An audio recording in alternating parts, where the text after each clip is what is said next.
की जंग वो नहीं जीत पाएगा। इसी वजह से अमेरिका पश्चिम एशिया से अपना बुरिया बिस्तर समेट रहा है। ये रिपोर्ट देखिए।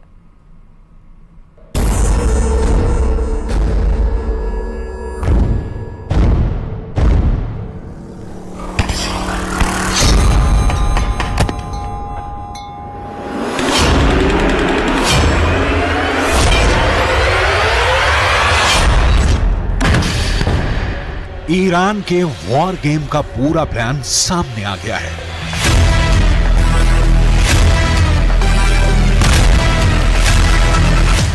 युद्ध के 70 दिन बाद पता चल गया है कि खुद ईरान ने इजरायल और अमेरिका के खिलाफ अपनी रणनीति से पर्दा उठाया है।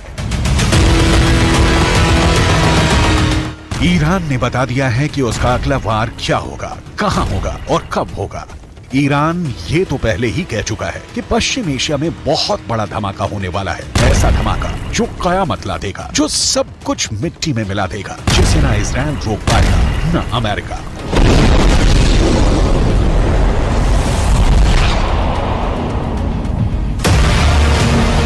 पर अब ईरान ने जो कहा है उसने अमेरिका और इजरायल की सांस हलक मिला दी है। ईरान की सेना की ब्रांच IRGC यानी इस्लामिक रिवॉल्यूशनरी गार्ड कोर के प्रमुख ने पूरी दुनिया के सामने सीना ठोक कर साफ साफ कहा है कि गाजा की लड़ाई तो बहुत छोटी है। ईरान का मकसद इजरायल को बहुत बड़ी जंग में घसीटने का है। इतनी बड़ी और पेचीदा जंग जिससे इजरायल और उसका दोस्त अमेरिका जितना बाहर निकलने की कोशिश करें उतना ही दलदल की तरफ फंसते चले जाएं।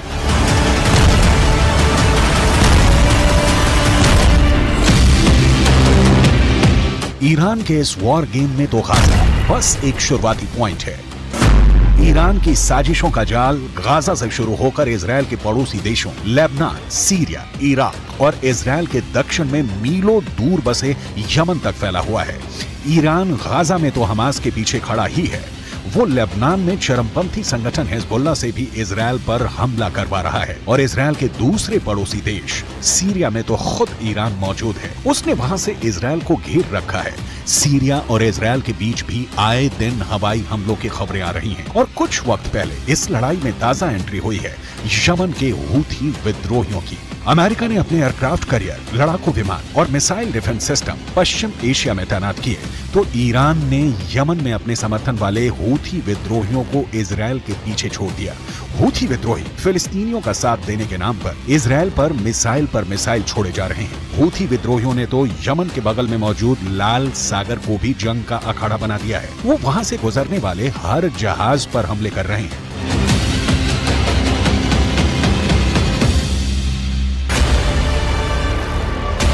हूथी विद्रोहियों ने कसम खाई है कि जब तक इजरायल गाजा में शांत नहीं होगा तब तक लाल सागर से उसका एक जहाज नहीं निकलेगा। हूथी लड़ाके लाल सागर में इतने हमले कर रहे हैं कि खौफ के मारे जहाज कंपनियों ने वो रूट पकड़ने से ही तौबा कर ली है।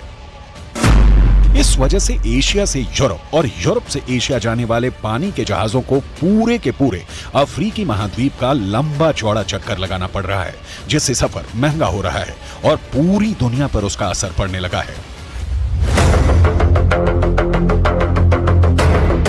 इसलिए अमेरिका और ब्रिटेन जैसे उसके दोस्तों को लाल सागर की पहरेदारी करनी पड़ रही है। हूथी विद्रोहियों से लड़ने के लिए उन्हें अपने जंगी जहाज समंदर में उतारने पड़े हैं और एक दिन पहले तो हूथी विद्रोहियों ने ड्रोन से ऐसे ताबड़तोड़ हमले किए कि अमेरिका और ब्रिटेन ने लाल सागर में 15 ड्रोन मार गिराए।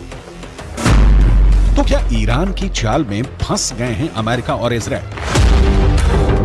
अमेरिका और इजरायल अपने ताकतवर हथियारों और पैसे के दम पर गाजा की जंग लड़ रहे हैं, मगर ईरान की IRGC के हेड मेजर जनरल हुसैन सलामी ने दो टूक कहा कि पश्चिम एशिया की जंग ना पैसों से जीती जा सकती है ना हथियारों से।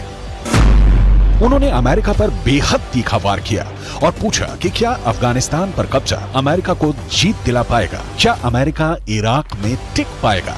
क्या अमेरिका सीरिया में जीत पाया या उसने वहां सिर्फ पैसा पानी की तरह बहाया? क्या अमेरिका करोड़ों डॉलर खर्च करके लेबनान या यमन में कुछ हासिल कर पाया या फिर उसे हार कर मैदान छोड़ना पड़ा? ईरान के मेजर जनरल ने अमेरिका पर जो सवाल उठाए वो अहम है अफगानिस्तान उसका सबसे ताजा उदाहरण है। अमेरिका ने वहां 20 साल तक अपनी सबसे लंबी जंग लड़ी, मगर 2 दशकों में भी वो वहां से तालिबान का सफाया नहीं कर पाया। तो क्या ईरान अमेरिका की अफगानिस्तान वाली गलती को उसके और इजराइल के खिलाफ अपना हथियार बनाना चाहता है? क्या गाजा को इजराइल के लिए अफगानिस्तान बना देगा ईरान?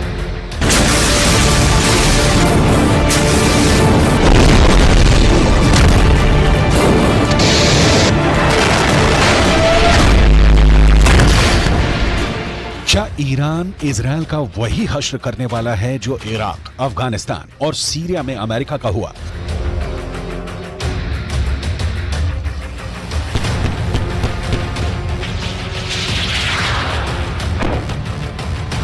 ये सवाल इसलिए क्योंकि जिस दूसरे विश्व युद्ध के बाद अमेरिका सुपर पावर बनकर उभरा, उसके बाद वो मुश्किल से ही कोई अहम जंग जीता है। अमेरिका के साथ मुश्किल ये है कि वो एक साथ दुनिया के अलग अलग कोनों में कई मोर्चों पर लड़ रहा है। और जयपुर से बड़ी खबर आपको बता दें, जेजेएम यानी कि जल जीवन मिशन में भ्रष्टाचार का महा बड़ा खुलासा हुआ है। एनजेजेएम की रिपोर्ट में बड़े भ्रष्टाचार का खुलासा हुआ है। एनजेजेएम की टीम ने की थी मामले की जांच। रिपोर्ट में भ्रष्टाचार और अनियमितताओं से पर्दाफाश हुआ है। बेहद घटिया गुणवत्ता सामग्री लगाए जाने का खुलासा हुआ। केंद्र की थर्ड पार्टी इंस्पेक्शंस के निर्देशों की धज्जियां उड़ी हैं। बड़ी खबर आपको बता रहे, इस बीच में जयपुर से बड़ी खबर, जेजेएम में महाभ्रष्टाचार का बड़ा खुलासा किया गया है। साफ हो गया कि घटिया सामग्री का सामान इस्तेमाल किया गया था। घटिया सामग्री के पाइप, जंक लगे हुए पाइप का इस्तेमाल किया गया था। लगातार जो जेजेएम के कार्यों में कई चौंकाने वाले खुलासे प्लानिंग और डिजाइनिंग की सामने आई हैं। डीपीआर में भी भ्रष्टाचार, घटिया क्वालिटी के लगाए गए प्लास्टिक पाइप, बिना लैब टेस्ट के ही ये घटिया पाइप लगाए गए। ठेकेदारों को रंगीन बिलों का नियम के खिलाफ भुगतान किया गया है। जांच रिपोर्टों में भारी अनियमितताओं का एक बड़ा खुलासा हुआ है। एनजेजेएम की टीमों ने पेश की है जेजेएम के कामकाज की रिपोर्ट। और इस खबर पर हमारे संवाददाता राकेश जुड़े हैं। राकेश, आखिरकार खुलासा हो ही गया। जेजेएम के कार्यों में कई ऐसे अहम खुलासे हुए हैं।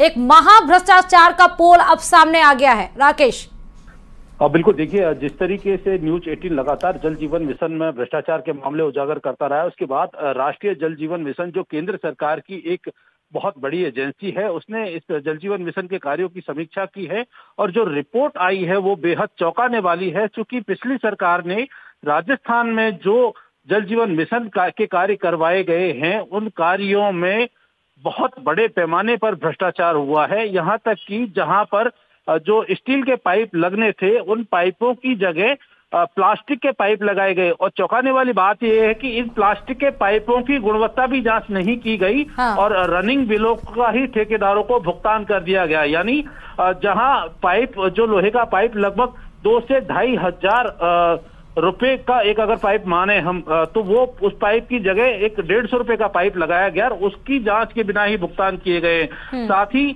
जो एक हमेशा डिजाइन और जो अप्रूवल का जो एक कंसेप्ट होता है, ड्राइंग डिजाइन, उसकी बिना अप्रूवल के ही निर्माण कार्य शुरू किए गए।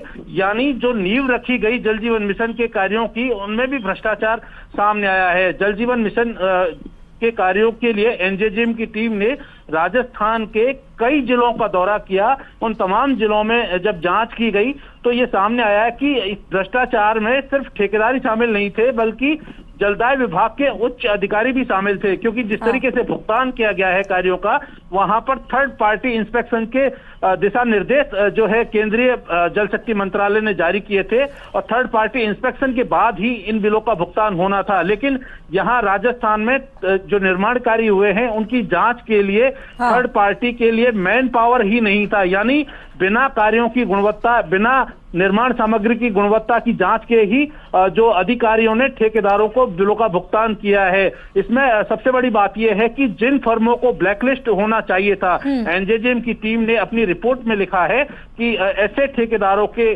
को जो विभाग के अधिकारी और संबंधित एजेंसियां हैं, उन्होंने जो है कहीं ना कहीं बचाया है और उनके साथ उनकी मिलीभगत संलिप्तता भी सामने आई है। जो पाइप लगाए गए हैं, डीआई पाइप, और जो एचडीपी पाइप है उन पाइपों के लिए जो फैक्ट्री के दिशा निर्देश थे कि क्या कुछ वहां पर होना चाहिए था, किस तरह की गुणवत्ता मेंटेन करनी चाहिए थी, वो भी उन फैक्ट्रियों में नहीं पाई गई। तो लगाई गई निर्माण सामग्री में तो बिल्कुल ही नहीं पाई गई है। राकेश, यानी इसका मतलब ये है कि इतना बड़े सीमा पर भ्रष्टाचार और किया गया है और इसीलिए जब बारिश या मौसम खराब होता है तो जीवन लोगों के अस्त व्यस्त हो जाते हैं, सड़कों पर पानी जल भराव की समस्या आने लगती है। बहुत बहुत शुक्रिया राकेश तमाम जानकारी देने के लिए इस खबर पर। तो जेजेएम में महाभ्रष्टाचार का महाखुलासा हुआ है। नेशनल यानी कि केंद्र जल जीवन मिशन ने